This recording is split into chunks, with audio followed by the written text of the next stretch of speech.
रात भर एक दूजे में खोने के बाद आद्या मृत्युंजय सुकून की नींद में सो गए थे।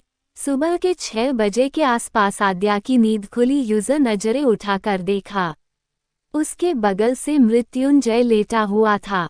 उसके बदन पे कोई कपड़ा नहीं था।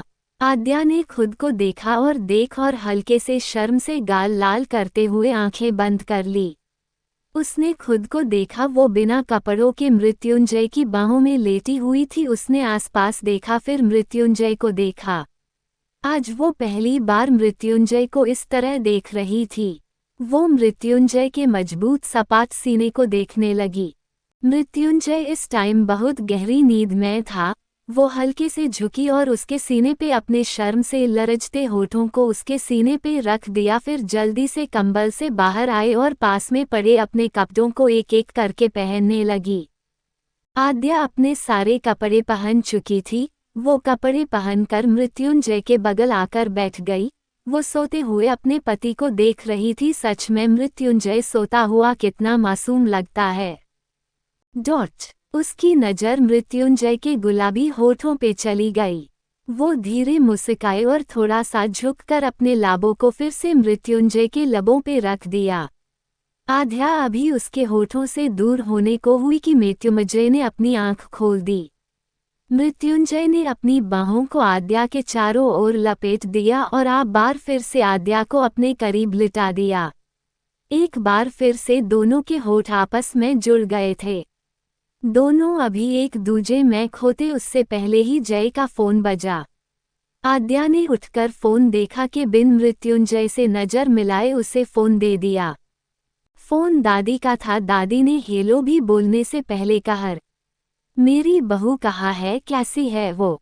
दादी की चिंता सुनकर मृत्युंजय हल्के से मुस्कुराया और धीरे से बोला, अभी 1-2 घंटे में घर आ रही हैं, जी भर के देख लेना अपनी बहू को। और बिना आगे बोले फोन काट दिया।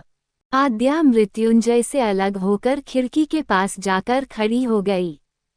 मृत्युंजय ने भी जल्दी से अपने कपड़े पहने और पीछे से ही बोला, अब मरने का इरादा छोड़ दिया हो तो घर चले, दादी वेट कर रही है। मृत्युंजय का कहना था कि आद्या पीछे की ओर मुड़ गई। मृत्युंजय की बात सुनकर आद्या ने शर्मा कर नजरें फेर ली थी। वो बिना कुछ बोले झोपड़ी से बाहर आने लगी। आद्या के चेहरे पे आज सुकून था कि उसने आज अपने पति को अपना सर दे ही दिया और अपनी कही बात को सही साबित कर दिया था। दूसरी तरफ वो अभी शर्म से मृत्युंजय ने नजर नहीं मिला पा रही थी। मृत्युंजय भी आज एक सुकून से भर गया था। कहीं न कहीं आज आद्या ने उसको झूठा साबित कर दिया था, साथ ही उसके झूठे सबूतों को भी। आद्या सच्ची है ये तो वो रात में ही समझ गया, जब वो आद्या के शरीर से एक हुआ था। आद्या का दर्द से तड़पना और उस तड़प के साथ उनके शरीर पे आए ब्लड से ही सारी चीज समझ गया था। पर अब उसको भी आद्या के साथ मिलके उस जड़ तक जाना था। आद्या मृत्युंजय दोनों गाड़ी के पास आए और मृत्युंजय ने पुलकित को जगाया और ठीक से बैठने को कहा। पुलकित ने आंखें मलते हुए आद्या को देखा और पूर्ति से उठा और आद्या को देखकर बोला, आप ठीक हो भाभी? आद्या ने दबे होठों से हल्के से गर्दन हिलाकर हाँ कहा। मृत्युंजय ने समय गवाए बिना घर जाने का कहा और दोनों गाड़ी में बैठ गए और पुलकित अब सुकून से वापस गाड़ी की बैक सीट पे सो गया।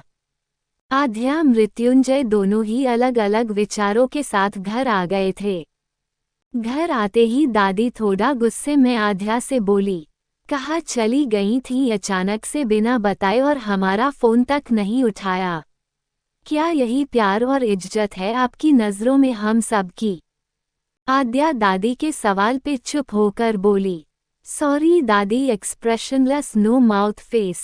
दादी ने आद्या को नजदीक बुलाया और बेहद नर्म लहजे में प्यार से बोली, बेटा हमको आपके ऊपर पूरा भरोसा है, आप गलत नहीं हो। और फिर जिन लोगों को आपकी सच्चाई नहीं दिख रही उन लोगों के आगे सच लाओ, लेकिन इस तरह घर छोड़कर मत जाना, समझी? दादी के साथ दादू और मीरा जी बोली। आद्या ने नजरें झुकाकर धीरे से गर्दन हिला दी। दादी आद्या को आगे बोली, बेटा आप रात में गई कहाँ थी?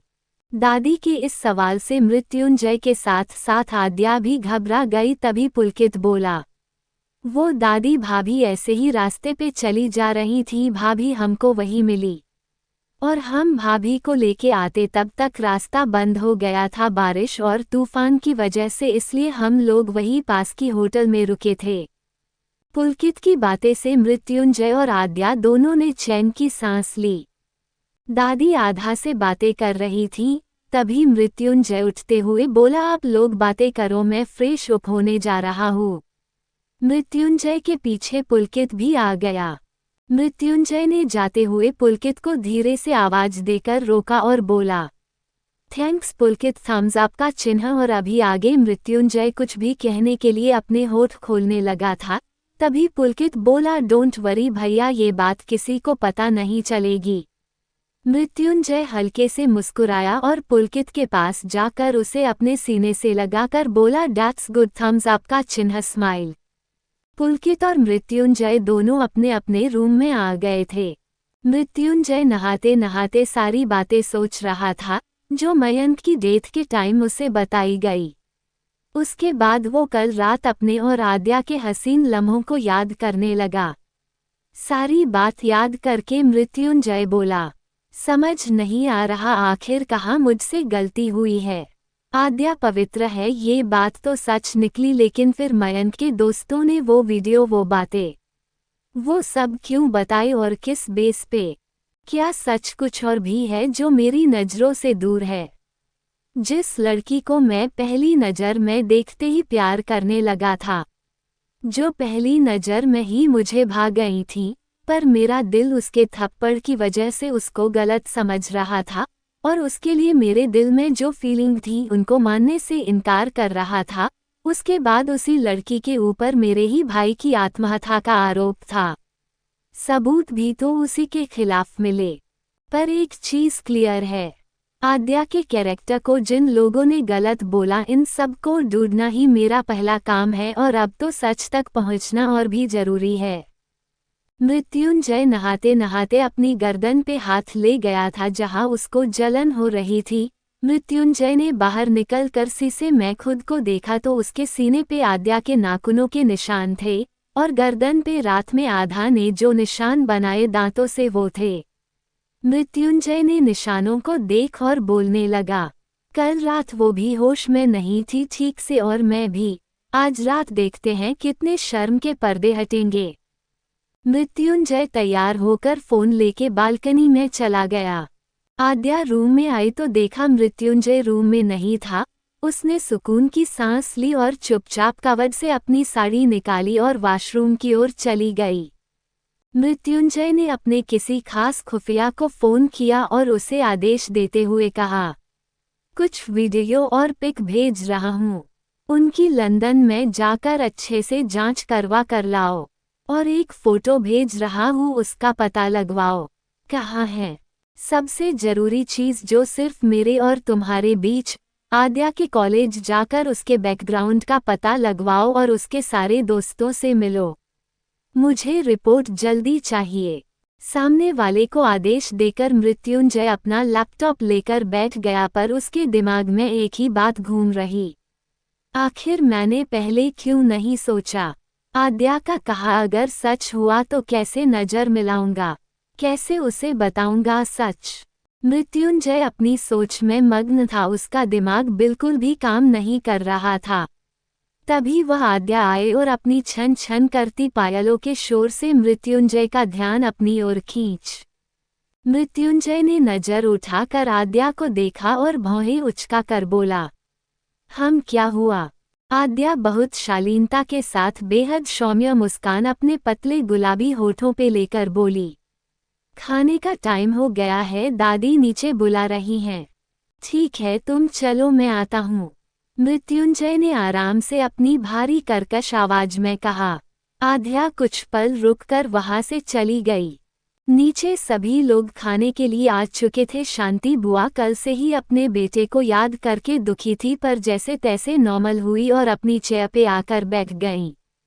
आद्या भी वही सबके साथ अपनी चेयर पे बैठने वाली थी, तभी माया चाची और शांति बुआ दोनों की नज़र आद्या पे पड़ी।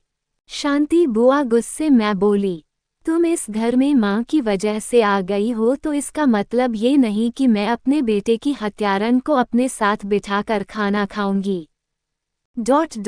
अगर तुम माँ की जिद से यहाँ आई हो तो मैं भी यहाँ बैठकर तुम्हारे साथ खाना नहीं खा सकती। तुम जैसी जुटी मक्कार लड़की के साथ बैठने से ज़्यादा अच्छा है मैं अकेली ही खा लूँ। ऐसा बोलकर शांति बुआ वहाँ से जाने को हुई कि माया चाची भी बोली, रुको दीदी मैं भी आपके साथ चलती हूँ।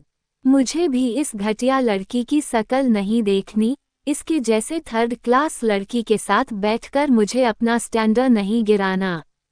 और अपने साथ मुदिता को भी ले जाने लगी। आद्या जो उनकी बातों से बहुत आहत हुई लेकिन फिर भी अपने दर्द को छुपाकर चेहरे पे झूठी मुस्कान उड़कर बोली, रुकिए कोई कहीं नहीं जाएगा। मैं इस घर में किसी भी मेंबर को अलग नहीं कर सकती। आप सब साथ में बैठकर खाओ मैं रूम में जाती हूँ। और इतना कह के वो जाने को हुई तो दादी और मीरा जी ने उसे रोकना चाहा तो आद्या ने हाथ जोड़कर मना कर दिया। आद्या थके कदमों से अपने रूम को तरफ जाने लगी तभी उसे सामने खड़ा मृत्युंजय दिखा जो इन सारी बातों को कब से सुन रहा था। उसने कोई रिएक्ट नहीं किया। आद्या एक नज़र उसको देखकर रूम में चली गई। आद्या के जाते ही मृत्युंजय बोला, मुझे भी कुछ अर्जेंट कॉल करने हैं तो मेरा खाना ऊपर भिजवा देना। मृत्युंजय की बात सुनकर जहां एक तरफ माया चाची और शांति बुआ के चेहरे पे आश्चर्य और गुस्से के भाव उभार आए थे वहीं दादी के चेहरे पे सुकून भरी मुस्कान आ गई थी। आद्या रूम में आकर खिड़की के पास आकर खड़ी हो गई। उसकी आंखों से आंसू बह रहे थे। उसको शांति बुआ और माया चाची दोनों की बातों ने बहुत आहत किया। और मुदिता वो तो पहले दिन से ही उसकी इंसल्ट करती आई है। तभी आद्या मृत्युंजय को कहती थी कि तुम दोनों भाई बहन एक जैसे हो। आद्या को खुद पर गुस्सा आ रहा था। वो मन ही मन बोली, क्यों आई हूँ मैं वापस इस घर में? मेरे आने की वजह क्या है? पहले तो मृत्युंजय की नफरत समझ नहीं आती थी तो उसे कोसते रहती थी। पर अब तो सब सामने है क्यों उसने शादी की और क्यों वो इतनी नफरत करता। और कल रात क्यों मैं बहक गई? क्यों मैंने नहीं सोचा कि ऐसा करने से मृत्युंजय फिर गलत समझेगा? आखिर क्यों मैं अपनी फीलिंग पे कंट्रोल नहीं कर पाए? अब कैसे उससे नज़र मिलाऊं? सब उलझा हुआ है। एक तरह माँ और बाबा को दिया वादा, दूसरी ओर मृत्युंजय की सेल्फ रिस्पेक्ट। उसने जो किया कल वो मेरी जाने बचाने के लिए किया, जो सही किया। लेकिन मैंने क्यों? वो यही सब सोचते सोचते खिड़की के पास खड़ी होकर रो रही थी। पीछे से मृत्युंजय धीरे से अपनी कर्कश आवाज में बोला, अगर आंसुओं से पेट भरना है तो खाना भिजवा दूं। मृत्युंजय की आवाज सुनकर आद्या ने चुपके से अपने आंसू पोंछे और पीछे मुड़कर वो कुछ कहने को हुई लेकिन मृत्युंजय ने उसे रोककर खाने के लिए बुला लिया और पास रखी दोनों चेयर को खींचकर उसे बिठाकर खाने का इशारा किया।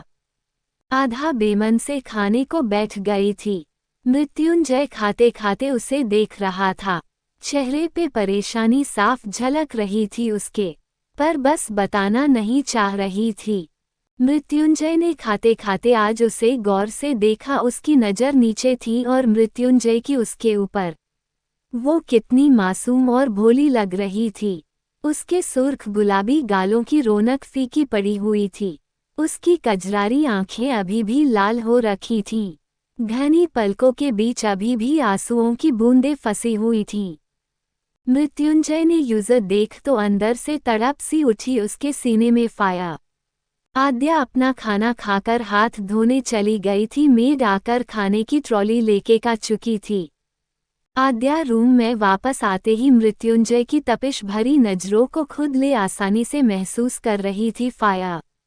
मृत्युंजय की नज़रों की तपिश आद्या को अच्छे से महसूस हो रही थी। आद्या उसकी नज़रों से बचते हुए बिना सामने देखे अपनी साड़ी के पल्ले को थोड़ा ढीला करके एक तरफ के बिस्तर पे करवट लेके लेट गई। उसकी पीठ मृत्युंजय की तरफ थी। मृत्युंजय ने आद्या को देखा, उसकी आंखें गुस्से से छोटी हो गईं। उसे आद्या की पीठ दिखी जिस पर इस टाइम साड़ी का पल्ला नहीं था। आद्या की गोरी पतली कमर मृत्युंजय को उसकी ओर खींच रही थी। मृत्युंजय ने अपने हाथों की मुठ्ठियां कसी और अपने पुराने अंदाज में बोला, रोने से जीत जाओगी तुम। लोगों के तानों से डरना ही था तो 2 दिन पहले क्यों शेरनी बनी घूम रही थीं? अभी कुछ दिन पहले तो किसी ने बोला कि इस शादी को अब मरते दम तक निभाना है, चाहे कितनी ही मुश्किलें आए। आद्या ने करवट बदली और लेटे लेटे ही मृत्युंजय की आंखों में देखकर बोली, जब रिश्ते बदले की भावना के लिए बनाए जाते हैं तो उनका निभाना तो मुश्किल ही होता है। और फिर ये शादी मुझे बर्बाद करने के मकसद से की गई थी तो हो तो गई मैं बर्बाद, छीन तो गया मेरा सब कुछ। सबकी नज़रों में गिर तो चुकी, अपने ही माँ बाबा से नज़रें नहीं मिला पाती। अपने ही घर में बेगानी हो गई। जिन लोगों को ठीक से समझती उससे पहले ही उनकी गुनहगार हो गई। मुझे खुद पर गरूर था तो टूट तो गया मेरा गरूर। अब बताओ, इस शादी के लिए अब क्या बचा है?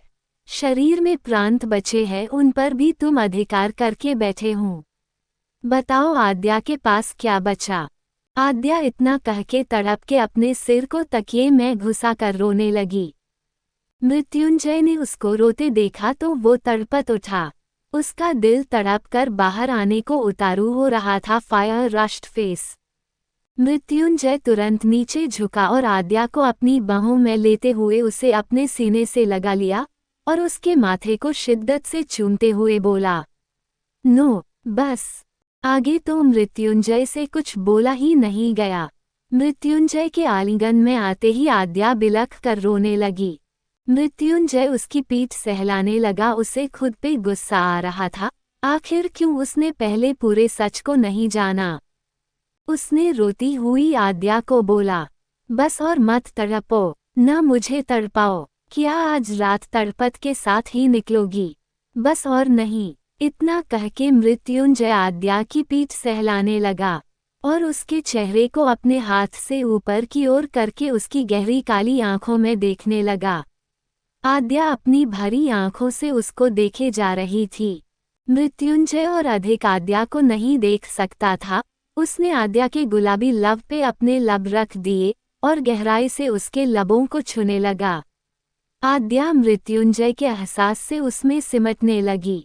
मृत्युंजय के हाथ आद्या की पीठ पे कशते जा रहे थे। आद्या के हाथ मृत्युंजय की कॉलर बोन के पास थे। मृत्युंजय आद्या को अपनी पनाहों में लेके सुकून से लेटा हुआ था। आपके लिए सारे पाठ तरीके से फिर से अपलोड होंगे ताकि आप सबको कहानी पढ़ने में मजा आए।